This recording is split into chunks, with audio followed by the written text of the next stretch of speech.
Hi, Larry DeMar here. I'm sorry I'm in the dark a little bit, but I have the camera stopped down so that it can get some detail off the video screen. I'm in my home, and there's my Robotron game. This has the new tie-dye version of the software. If you look at the score, you can see that 8 digits of score are now shown on screen, and we can talk about 8 digits of scoring that have really always been there. And then at the bottom you can see on either side of the wave counter there's a lives counter, so it's showing player 1 has 26 lives left, even though up there it just shows the maximum 7 men. So those are the major different features in tie-dye, and we're going to take a look at a little bit of the development world that helped make this happen.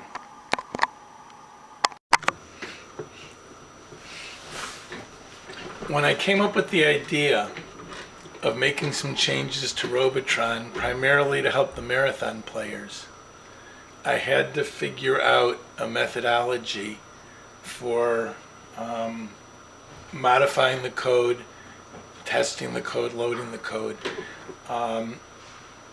We don't have the development systems that we used at the time, and I don't think I would have had the patience to use those systems. I did have many of the tools which ran under MS-DOS for dealing with output and converting and formatting, chopping, creating EPROMs, checksums, booby traps. Those are all written in MS-DOS, and I had those available. The biggest thing that turned out to be an issue is I could not find any of my 6809 assemblers. We had one that we used in the pinball group, and I did not have a copy of it, but I was able to find a 6800 assembler, which helps you do a lot of the things that you need to do as far as organizing code and setting it to different addresses and generating output and creating EPROMs. But the 6800 assembler doesn't know the 6809 instructions. So this listing right here is the listing for the tie-dye program. It is a bunch of patches that go over the blue ROM set, and it modifies ROMs 4, 7, 8, 10, and 11. And then we also want to make sure anytime this is distributed that it's distributed with a new ROM 5, which is for the Christian Gingras fix for the enforcer bug. And contrary to much of the literature I've been reading, the fix for Christian's bug is only in ROM 5. It was not a 2-ROM fix. I have seen it floating around as 2 ROMs, and the second ROM, I'm not sure what the difference is. But a single set of changes to ROM 5, which I will have with me at California Extreme and plan to show, is how we created this set of patches to fix the bug based on what Christian found. And I ended up using the same approach. There was no way that I could take and get this code into a form like we developed in to actually make changes to the code and make a whole new set of code images.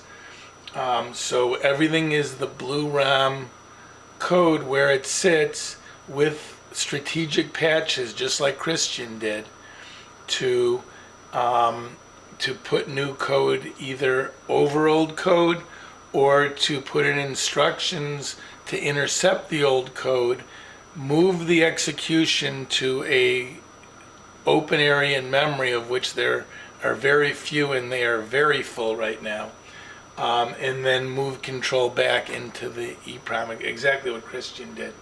And I think I can give a little demonstration of some of this, of how this worked with my 6800 assembler. Okay, this, let me blow this up a little bit. That should help the readability quite a bit. This was a subroutine called hex BCD, which was for taking and converting a binary or hexadecimal number to BCD so that we could display it. And I needed to use that for the lives counter. The lives are stored in binary, 0 to 255 in a byte, and I needed to display numbers that were 3-digit decimal numbers from 0 to 255, and so you need to convert it from binary to what's called BCD, or binary coded decimal, which puts each digit into a byte to be printed out as a number. It turns out that the Robotron hex BCD program, which is right here, had a bug in it that when you were in the 80 to 100 or 180 to 200 range, it did not produce the correct numbers. So when I started printing out lives, they were not showing up correctly in that range. And so I needed to fix this bug. And this is the original program. It starts with a push SB, then a transfer A to B, and a clear A, and a compare B immediate 10. And so what I had to do was I had to write the routine here in the comment field. There's the push SB, which is a 3404, and I just said put out the bytes, form constant byte 3404. Then transfer A to B is 1F89. And I had to look up each instruction. You can actually see them here, the 3404, 1F89. That's what the assembler put out on the original. And down here I did the same thing. And then you'll see that the fixed version is quite a bit longer because it needed to correctly do the math. You can see this one's very short and had the bug, and this one's longer, and I'm not going to go into it too much. So this is a series of patches. This is the source file with all the patches. This over here is a listing file that has a lot of the strings in the game. So in the game, on the title screen with all the Williams insignias going around, it says designed by VidKids, and then lower down for Williams Electronics Inc. And if we take here, and I've got MAME running on this Mac, so if we start up the Robotron program, and while the carpets are growing, we'll make it a little more visible.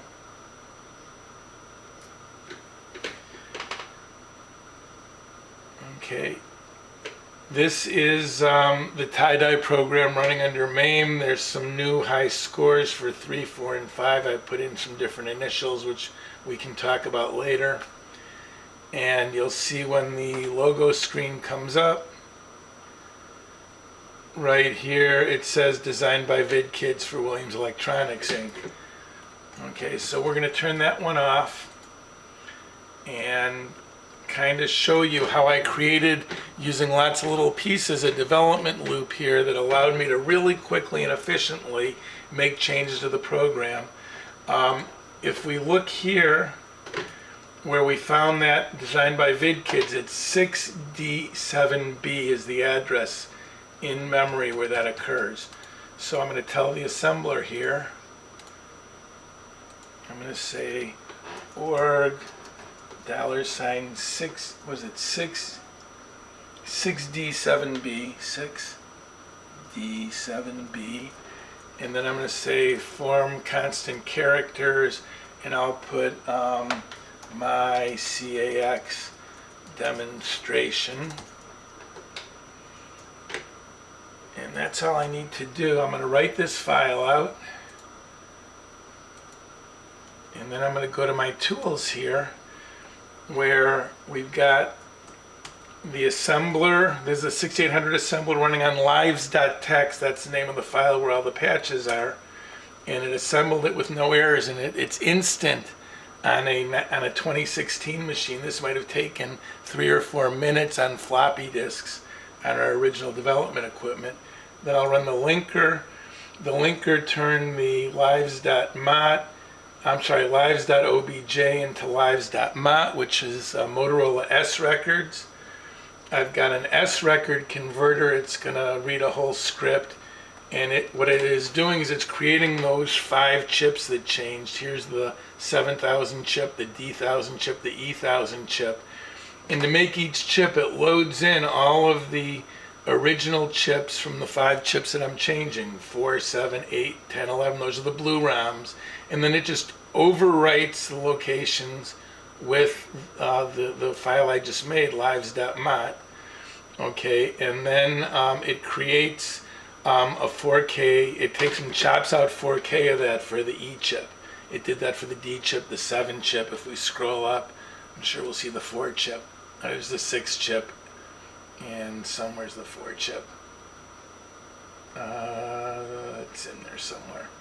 Anyhow, so we run that, and then the naming convention was all based on the assembler and linker. So I've got another batch file here that renames all of the PP files, which is what my program puts out to the SBs. These are what MAME likes to see. I come over here, and those are all of the newly created files that it just created now. And I'm going to take and drag these from the Windows side, which my Mac is emulating using Parallels, over to this Mac directory that has all of the MAME files for Robotron, and I'll tell it to overwrite them. I'll take all of those files and just tell the Mac Finder to compress them all. That created this archive.zip. I'm going to rename that robotron.zip, and I'm going to copy that into the MAME directory. We'll replace the one that's there. We will start up Robotron again. And we're going to generate a ROM checksum error here because the adding up all the bytes in the ROM comes up to a different number, which doesn't match the one that the computer's expecting. So it's telling us now ROM error 7. We have a bad ROM. We might also have hit some of the booby traps in there, which we probably won't play the game long enough to see. But once the error clears, it should start the game up. There is your same high score screen. And when we come to the Williams title screen, if everything went right, we will see the change that we made. And that's exactly the development loop that I went around over and over to make all these changes for the tie-dye ROM. And there it is, my CAX demonstration. And we'll make it really big. Right there, my CAX demonstration for Williams Electronics Inc. So that gives you a look at the little development environment that I was able to set up very, very quickly and very painlessly, and then was able to create that program.